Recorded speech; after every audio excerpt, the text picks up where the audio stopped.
আসসালামু আলাইকুম বন্ধুরা, আমি এখন আসছি কুয়েতের ফিশ মার্কেটে। এটা সালমিয়া সিটি মার্কেট।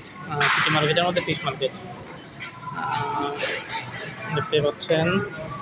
অনেক রকমের মাছ, রূপচাঁদা, স্যালমন ফিশ, হাঙ্গর, অল।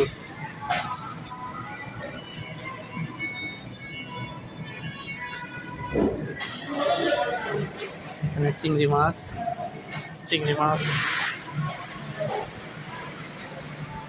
আমি ওই চিংড়ি মাছগুলো নিয়েছি।